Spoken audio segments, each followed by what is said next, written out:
En el siguiente video, el equipo 1 explicará cómo realizó el segundo reto Steel Case No Chair.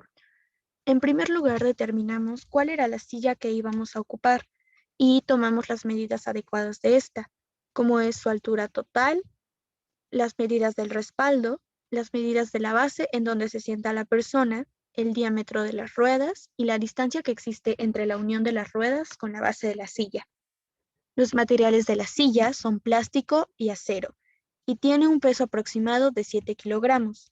En las imágenes podemos ver el tipo de silla a la que se refiere y podemos darnos cuenta de que esta silla tiene 4 llantas. Las características físicas de la silla son el respaldo, el asiento, las ruedas de plástico y las uniones de acero. Para poder realizar un análisis estático, lo primero que se realizó fue un diagrama de cuerpo libre de la silla.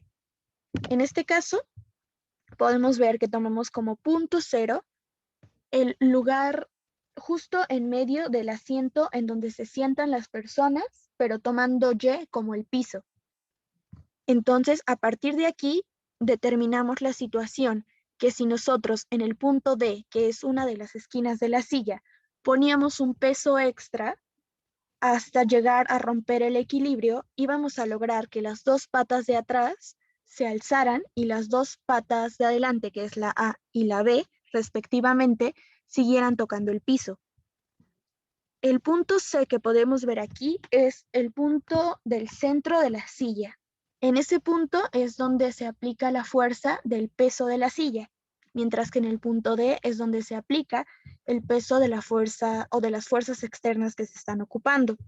A partir de esto, determinamos cuáles son las coordenadas del punto 0, del punto A, del punto B, del punto C y del punto D respectivamente con ayuda de las medidas que habíamos determinado con anticipación. Ya que obtuvimos este proceso, lo siguiente fue calcular los pesos que actuaban sobre la silla. El primero del peso de la silla por la constante gravitacional, obteniendo un total de 68.67 newtons. Y posteriormente el peso extra, que en nuestro caso son 17 kilos que se utilizaron para desestabilizar la silla, por la constante universal, dando 166.77 newtons. Como podemos darnos cuenta, estos dos pesos van en Y. Entonces, para hacer un análisis de las fuerzas que actúan en la silla, es necesario hacerlo en y nos podemos dar cuenta que AY más BY menos el peso 1 menos el peso 2 va a ser igual debido a la conservación de la fuerza. Y para poder determinar cuál es el valor de AY y de BY, tenemos que hacer una sumatoria de momentos, en este caso respecto a A. Como podemos ver en nuestro diagrama de cuerpo libre, sobre A actúa los momentos de D, de C y de B respectivamente. Por lo cual determinamos esta matriz en la cual en los renglones de arriba podemos apreciar la R o la distancia que existe entre los puntos ya mencionados con respecto a A, y en el renglón de abajo podemos ver las fuerzas que actúan.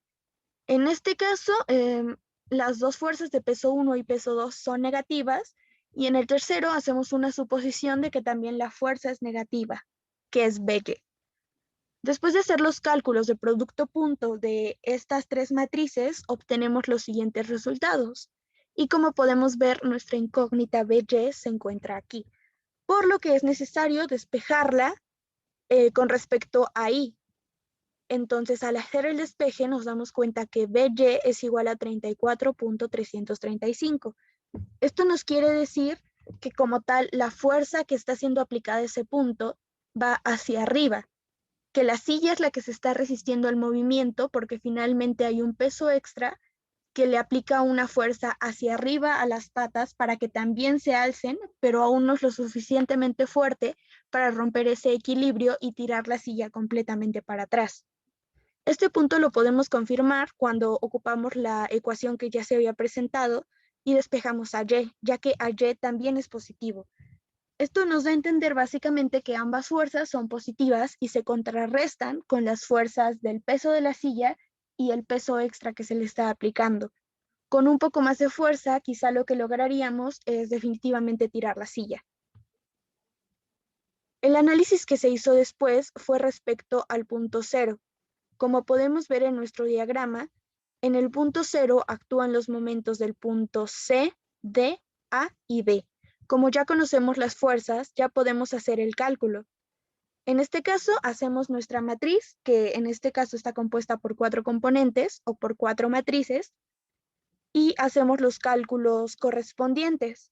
Como podemos ver aquí, después de obtener los productos cruz, solamente tenemos resultados en I y en K. Eso nos quiere decir que en J no hay ninguna rotación respecto a este eje, porque básicamente para eso se hace este análisis, para determinar en qué ejes se da la rotación de la silla. Podemos ver que en el eje J no hay ninguna rotación y después cuando agrupamos la suma de momentos en cero en I, nos damos cuenta que tampoco hay una rotación respecto a I porque el resultado es de cero. Por lo cual podemos determinar que la única rotación que se da debido a esta pérdida de equilibrio de la silla es respecto a K y es de menos 16.13 newtons. Con esto concluimos nuestro análisis. Muchas gracias.